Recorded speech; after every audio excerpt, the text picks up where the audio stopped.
ચાલો મિત્રો આપણે વાત કરીએ હવે વારસાના પ્રકાર. વારસાના પ્રકાર બે છે, પ્રાકૃતિક વારસો અને સાંસ્કૃતિક વારસો. પ્રાકૃતિક વારસો અને સાંસ્કૃતિક વારસો. પરીક્ષામાં બે ગુણનો સવાલ પૂછાય છે. તફાવત સમજાવો પ્રાકૃતિક વારસો અને સાંસ્કૃતિક વારસો. પ્રાકૃતિક વારસો એટલે કુદરત તરફથી મળેલી અમૂલ્ય ભેટ અને સાંસ્કૃતિક વારસો એટલે માનવ તરફથી મળેલી અમૂલ્ય ભેટ, આપણા પૂર્વજો તરફથી મળેલી. અહીં આપણે વાત કરીએ સાંસ્કૃતિક અને પ્રાકૃતિક વારસાનો તફાવત. પ્રાકૃતિક વારસો એટલે પ્રકૃતિ તરફથી મળેલી અમૂલ્ય ભેટ. પ્રકૃતિ તરફથી મળેલી અમૂલ્ય ભેટ. જ્યારે સાંસ્કૃતિક વારસો એટલે આપણા પૂર્વજો તરફથી મળેલ અમૂલ્ય ભેટ. આપણા પૂર્વજો તરફથી મળેલી અમૂલ્ય ભેટ એટલે સાંસ્કૃતિક વારસો. બીજો પોઈન્ટ, પ્રાકૃતિક વારસો એ પ્રકૃતિએ સર્જેલો છે. પ્રાકૃતિક વારસો એ પ્રકૃતિએ સર્જેલો છે, જ્યારે સાંસ્કૃતિક વારસો એ માનવીએ સર્જેલો છે. ત્રીજો પોઈન્ટ, પ્રકૃતિ અને માનવ જીવનની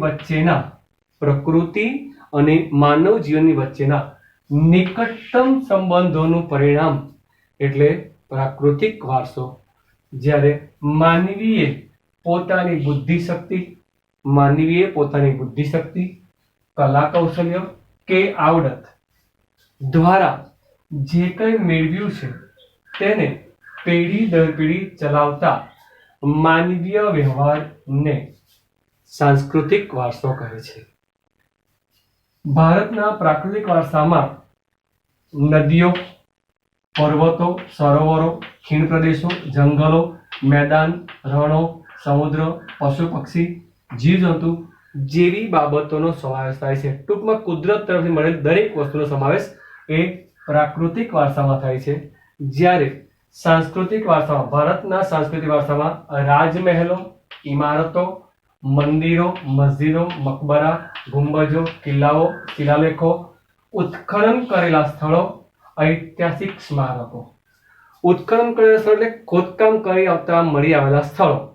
આ બધી બાબતોનો સમાવેશ ભારતના સાંસ્કૃતિક વારસામાં થાય છે. પ્રાકૃતિક વારસાએ સાંસ્કૃતિક વારસાના ઘડતરમાં અમૂલ્ય ફાળો આપ્યો છે. જ્યારે સાંસ્કૃતિક વારસોનો વિકાસ એ ઐતિહાસિકની સાથે થયેલો છે. સાંસ્કૃતિક વારસાનો જે વિકાસ છે એ ઐતિહાસિક યુગની સાથે થયેલો જોવા મળે છે.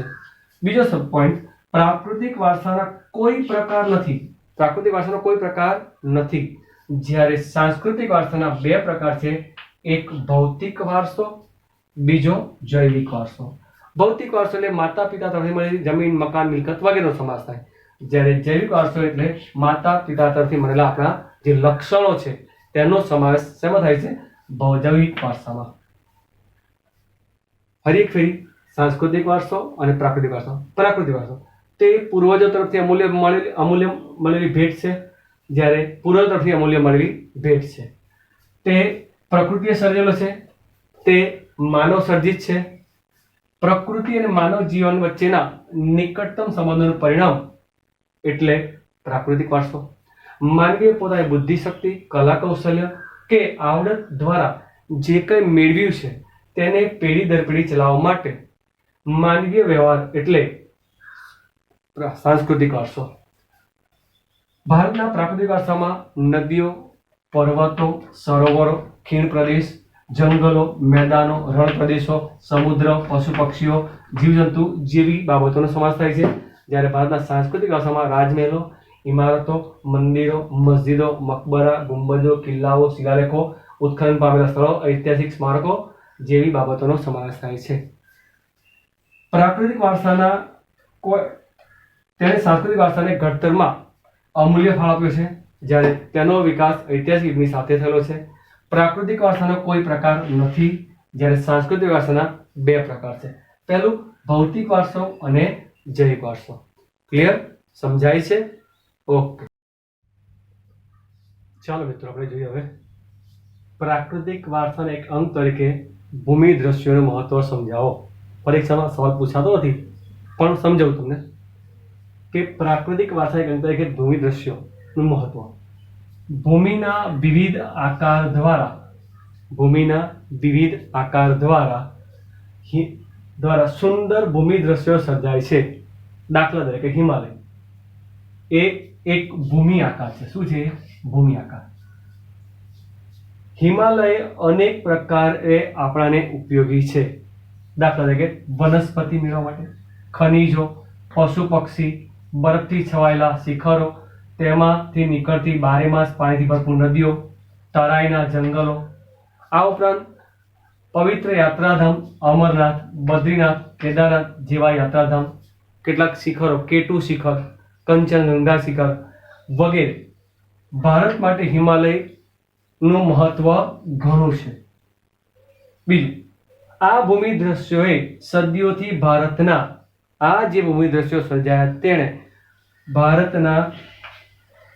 ભારતના લોકજીવન, એના વ્યવસાય, એની રહેણીકરણી, એના આચાર વિચાર પર ગાઢ અસર ઉપજાવી છે. પરીક્ષામાં પૂછાતો નહીં સવાલ, પણ ફરી કે પ્રાકૃતિક વારસાના એક અંગ તરીકે ભૂમિ દ્રશ્યનું મહત્વ સમજાવો. તો ભૂમિના વિવિધ આકાર દ્વારા સુંદર ભૂમિ દ્રશ્યો સર્જાય છે. દાખલા તરીકે હિમાલય એ એક ભૂમિ આકાર છે. હિમાલય અનેક પ્રકારે આપણાને ઉપયોગી છે. વનસ્પતિ માટે, ખનિજો મેળવવા માટે, પશુ પંખીઓ, બરફથી છવાયેલા શિખરો, તેમાંથી નીકળતી બારેમાસ પાણીથી ભરપૂર નદીઓ, તરાઈના જંગલો, અમરનાથ, બદ્રીનાથ, કેદારનાથ જેવા કેટલાક યાત્રાધામો, કેટલાક શિખરો. ભારત માટે હિમાલયનું મહત્વ ઘણું છે. આ ભૂમિ દ્રશ્યોએ સદીઓથી ભારતના લોકજીવન પર, એના વ્યવસાય પર, એની રહેણીકરણી પર, એના આચાર વિચાર પર ગાઢ અસર ઉપજાવી છે.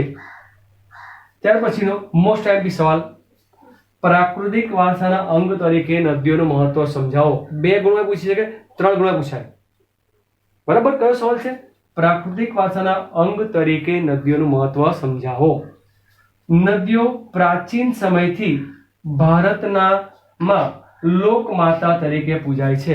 જો આપણે નદીઓને નર્મદા મૈયા, ગંગા મૈયા, યમુના મૈયા કહીએ છીએ, રાઈટ?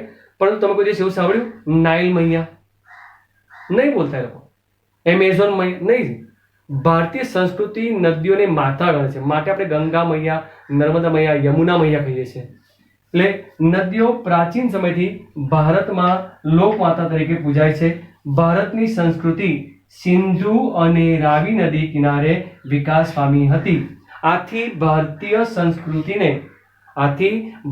સંસ્કૃતિને નદીઓની સંસ્કૃતિ તરીકે ઓળખવામાં આવે છે. બીજું, ભારતના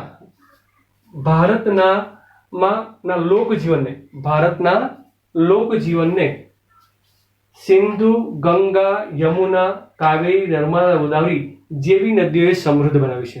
જો તમે દુનિયાના કોઈ પણ મોટા દેશો લઈ લો અથવા એ દેશોના મોટા શહેરો લઈ લો, એનો વિકાસ હંમેશા નદી કિનારે થયો છે. કારણ કે જ્યાં નદીઓ હોય ને ત્યાં આગળ ફળદ્રુપ જમીન હોય, પાણી મળી રહે, ખેતી સારી થાય, ઉદ્યોગો માટે કાચો માલ મળી રહે, એટલે ત્યાં આગળ વસ્તી ગીચ હોય. એટલે ભારતના લોકજીવનમાં સિંધુ, ગંગા, યમુના, કાવેરી, નર્મદા, ગોદાવરી જેવી નદીઓએ સમૃદ્ધ બનાવ્યું છે ભારતીય જીવન. પ્રાચીન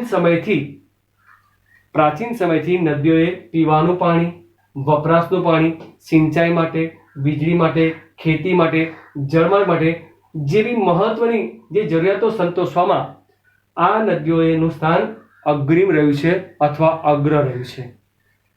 માટીના વાસણો, મકાનો, લીપણો, ઉદ્યોગોના વિકાસ માટે માનવીય નદીઓના પાણી પર જ આધારિત રહેવું પડ્યું છે. ચાહે મકાન બનાવવાનું હોય, માટીના વાસણ બનાવવાના હોય, લીપણ કરવાનું હોય કે ઉદ્યોગ વિકાસ કરવો હોય, તો એના માટે માનવીય નદીઓના પાણી પર જ આધારિત રહેવું પડે છે. નદી કિનારે જોવા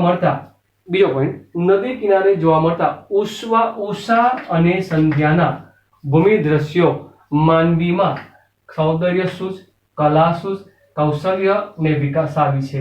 આ નદીઓ ભારતીય પ્રજાજીવનને સમૃદ્ધ બનાવ્યું છે. નદી કિનારે જોવા મળતા જે ઉષા અને સંધ્યાના ભૂમિ દ્રશ્યો સર્જાય છે, એનાથી માનવીમાં સૌંદર્ય સૂઝ, કલા સૂઝ, કૌશલ્યને વિકસાવીને આ નદીઓએ ભારતીય પ્રજાજીવનને સમૃદ્ધ બનાવ્યું છે. આમ આપણે નદીઓને લોકમાતાનું બહુમાન આપ્યું છે. આપણા પ્રાચીન સમયથી આધુનિક યુગની વાત કરીએ તો આપણે નદીઓને શું કહે છે? લોકમાતા તરીકે ઓળખીએ છીએ અને એની પૂજા પણ કરીએ છીએ. ક્લિયર? 2 પોઈન્ટ. પ્રાકૃતિક વારસાના એક અંગ તરીકે ભૂમિદર્શનનું મહત્વ અને પ્રાકૃતિક વારસાના અંગ તરીકે નદીઓનું મહત્વ. એમાં બીજો જે સવાલ છે એ IMP છે, 3 ગુણમાં પૂછાય છે. ફરીથી રિપીટ કરી લઈએ કે નદીઓ પ્રાચીન સમયથી ભારતમાં લોકમાતા તરીકે પૂજાય છે.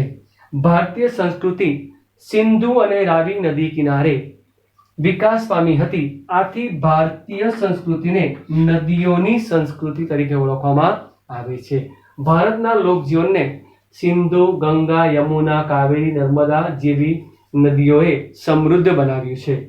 પ્રાચીન સમયથી પીવાનું પાણી, વપરાશનું પાણી, સિંચાઈ માટેનું પાણી, વીજળી, ખેતી, જળમાર્ગ જેવી મહત્વની જરૂરિયાતો સંતોષવામાં આ નદીઓનું સ્થાન અગ્રીમ રહ્યું છે. માટીના વાસણો, મકાનો, લીપણો, ઉદ્યોગોના વિકાસમાં માનવીને નદીઓના પાણી પર જ આધારિત રહેવું પડ્યું છે.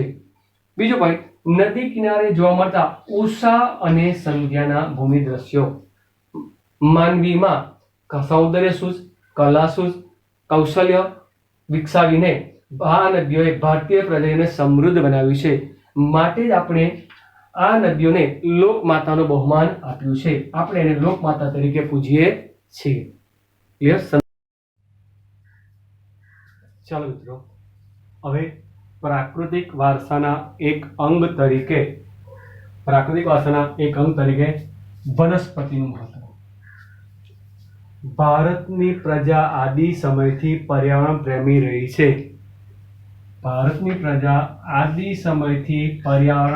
રહી છે. જેની સાક્ષી વૃક્ષ પ્રેમ, પુષ્પ પ્રેમ, છોડવા પ્રત્યેનો આદર પરથી ખબર પડે છે અથવા ખ્યાલ આવે છે. ભારતની પ્રજા આદિ સમયથી પર્યાવરણ પ્રેમી રહી છે. જેની સાક્ષી વૃક્ષ પ્રેમ, પુષ્પ પ્રેમ, છોડવા પ્રત્યેનો આદર પરથી ખબર પડે છે. માણસ, પશુ, પક્ષી કે પ્રાણી આ દરેક વ્યક્તિએ પોતાના આહાર માટે વનસ્પતિ પર જ આધાર રાખવો પડે છે. તમે હો કે હું હો કે પ્રાણી હોય કે પશુ કે પક્ષી હોય તો તેને હંમેશા પોતાના ખોરાક માટે વનસ્પતિ પર જ આધાર રાખવો પડે છે.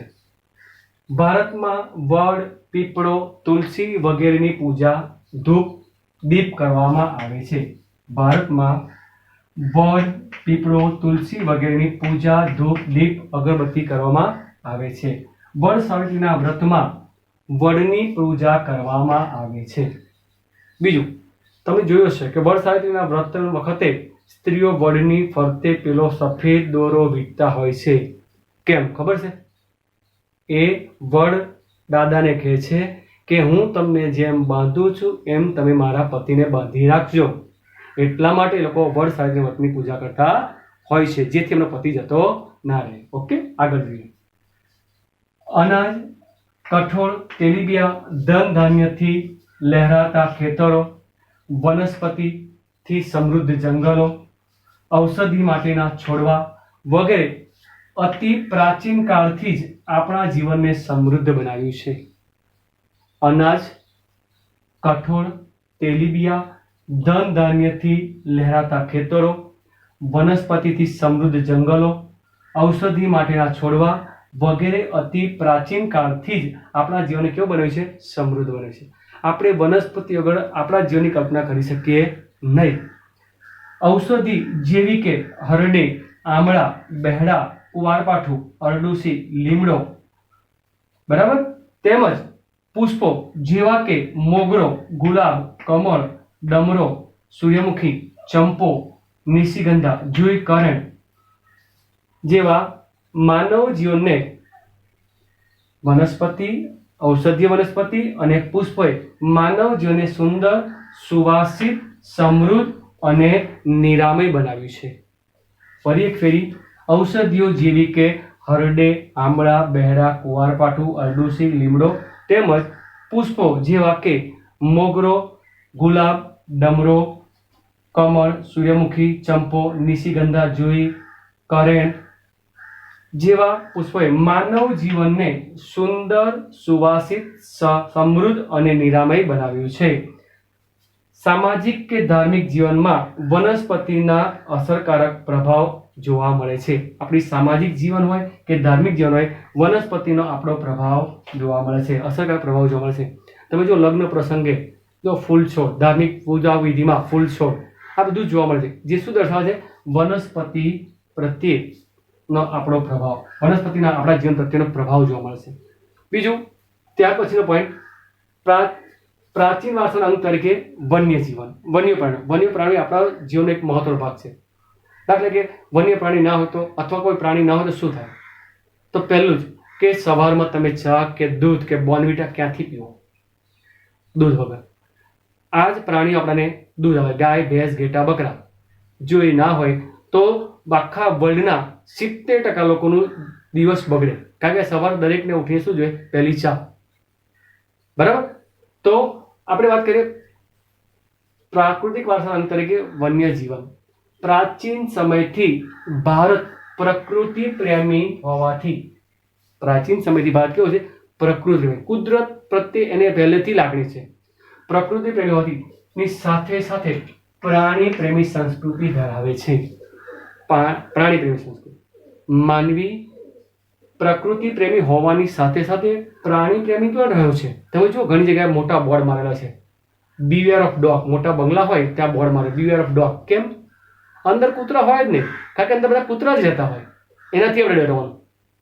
જે પ્રાણી પ્રેમ દર્શાવે છે. વાઘ, સિંહ, હાથી, ગેંડા, રીંછ, હરણ, સાબર, સસલા, અજગર, સાપ, નોળિયો, સાવડી જેવા અનેક જીવો આપણા દેશમાં જોવા મળે છે. વિશ્વમાં એશિયાઈ સિંહ માત્ર ગુજરાતના ગીરના જંગલમાં જોવા મળે છે. આ સિવાય સિંહ આફ્રિકાના જંગલમાં જોવા મળે છે, બાકી વર્લ્ડમાં બીજા કોઈ જગ્યાએ જોવા મળતા નથી. બીજું, આખા વિશ્વમાં વાઘ અને સિંહ આ બંને જાતિઓ કોઈ એક જગ્યાએ જોવા મળતો હોય ને તે માત્ર ભારત દેશમાં જ જોવા મળે છે. દુનિયા કોઈ એવો દેશ નથી કે જ્યાં વાઘ અને સિંહ એક સાથે જોવા મળે. આપણી ધાર્મિક માન્યતાઓમાં દેવદેવીઓના વાહન તરીકે પહેલા બાઇક કે હોન્ડા કે કશું હતું નહીં. ત્યારે આપણા જે ધાર્મિક માન્યતા મુજબ દેવદેવીઓના જે વાહનોની વાત કરીએ તો ગણપતિનું વાહન ઉંદર, ત્યારબાદ મોર, સરસ્વતી, મગર, ખોડિયાર માતા, ગરુડ, વાઘ, સિંહ જેવા પ્રાણીઓ એના વાહન તરીકે ઉપયોગ કરતા હતા. આપણા રાષ્ટ્ર મુદ્રામાં 4 સિંહ, બળદ અને ઘોડા જોવા મળે છે, જેનું ઊંચું મૂલ્ય આપણે આંક્યું છે અને આપણી રાષ્ટ્ર મુદ્રામાં એનો સમાવેશ કરવામાં આવ્યો છે. વન્ય પ્રાણીઓના રક્ષણ માટે આ ઉપરાંત આપણા દેશમાં અશોકના સમયથી પ્રાચીન ઇતિહાસમાં પણ જોવા મળે છે કે વન્ય પ્રાણીના રક્ષણ માટે કેટલાક નિયમો બનાવવામાં હતા. હાલમાં આપણા દેશમાં આ વન્ય પ્રાણીના રક્ષણ માટે રાષ્ટ્રીય ઉદ્યાનો અને અભયારણ્યોની રચના કરવામાં આવી છે. ખ્યાલ આવી ગયો? ફરી નજર મારી લઈએ. પ્રાકૃતિક વારસાના અંગ તરીકે વનસ્પતિનું મહત્વ. ભારતની પ્રજા આદિ સમયથી પર્યાવરણ પ્રેમી રહી છે, જેની સાક્ષી એનો વૃક્ષ પ્રેમ, પુષ્પ પ્રેમ, છોડ પ્રેમ પરથી ખબર પડે છે. બીજું, માણસ, પશુ, પક્ષી કે પંખી આ દરેક વ્યક્તિએ પોતાના ખોરાક માટે, આહાર માટે માત્ર વનસ્પતિ પર જ આધાર રાખવો પડે છે. ભારતમાં વડ, પીપળો, તુલસી વગેરેની પૂજા, ધૂપ, દીપ કરવામાં આવે છે. વડ સાવિત્રીના વ્રતમાં વડની પૂજા કરવામાં આવે છે, જે શું દર્શાવે છે? વનસ્પતિ પ્રત્યેનો પ્રેમ ભારતીય પ્રજાનો. અનાજ, કઠોળ, તેલીબિયા, ધન ધાન્યથી લહેરાતા ખેતરો, વનસ્પતિથી સમૃદ્ધ જંગલો, ઔષધિ માટેના છોડવા વગેરે અતિ પ્રાચીન કાળથી જ આપણા જીવનને સમૃદ્ધ બનાવ્યું છે. ઔષધિ જેવી કે હરડા, આમળા, બેહડા, કુંવારપાઠું, અરડુસી, લીમડો ઉપરાંત પુષ્પ જેવા કે મોગરો, ગુલાબ, કમળ, ડમરો, સૂર્યમુખી, ચંપો, નિશિગંધા, જુઈ, કરેણ જેવા પુષ્પો અને ઔષધિઓએ માનવ જીવનને સુંદર, સુવાસિત, સમૃદ્ધ અને નિરામય બનાવ્યું છે. નિરામય એટલે રોગમુક્ત બનાવ્યું છે. આ સામાજિક કે ધાર્મિક જીવનમાં વનસ્પતિના અસરકારક પ્રભાવ આપણામાં જોવા મળે છે. ત્યાર પછી પ્રાકૃતિક વારસાના અંગ તરીકે વન્ય જીવન. પ્રાચીન સમયથી ભારત પ્રકૃતિ પ્રેમી હોવાની સાથે સાથે પ્રાણી પ્રેમી સંસ્કૃતિ ધરાવે છે. રાઈટ? વાઘ, સિંહ, હાથી, ગેંડા, રીંછ, હરણ, સાબર, સસલા, અજગર, સાપ, નોળિયા, સાવડી જેવા અનેક વન્ય જીવો આપણા ભારત દેશમાં જોવા મળે છે. વિશ્વમાં એશિયાઈ સિંહ માત્ર ગુજરાતના ગીરના જંગલમાં જોવા મળે છે. આ સિવાય આફ્રિકામાં જોવા મળે છે, પણ ગીરના સિંહ જેવા સિંહ નહીં. બીજું, આખા વિશ્વમાં વાઘ અને સિંહની બંને પ્રજાતિ એક સાથે આખા વર્લ્ડમાં હિન્દુસ્તાનમાં એટલે કે ભારતમાં જોવા મળે છે. આપણા ધાર્મિક માન્યતાઓમાં દેવદેવીઓના વાહન તરીકે પક્ષીઓનો ઉપયોગ કર્યો છે. મોર, મગર, ગરુડ, વાઘ, સિંહ, ઉંદર જેવા પ્રાણીઓ. આપણા રાષ્ટ્રીય મુદ્રામાં 4 સિંહ, બળદ અને ઘોડા જોવા મળે છે, જે અશોકના સ્તંભ લેખમાંથી લેવામાં આવ્યું છે, જેનું ઊંચું મૂલ્ય આપવામાં આવ્યું છે. અને આપણે એ વસ્તુનો આપણે શેમાં સમાવેશ કરીએ? આપણી રાષ્ટ્ર મુદ્રા તરીકે, જે દર્શાવે છે પશુ પ્રેમ આપણો. વન્ય પ્રાણીઓના રક્ષણ માટે પ્રાચીન સમયમાં કાયદા હતા, નિયમો હતા. બૌદ્ધ ધર્મમાં અને જૈન ધર્મમાં ખાસ પશુ હિંસા પ્રત્યે મનાઈ ફરમાવવામાં હતી. એ મુજબ હાલમાં પણ આપણા દેશમાં વન્ય પ્રાણીઓના રક્ષણ માટે રાષ્ટ્રીય ઉદ્યાન અભયારણ્યની રચના કરવામાં આવી છે. ક્લિયર? સમજાય છે ને? ઓકે.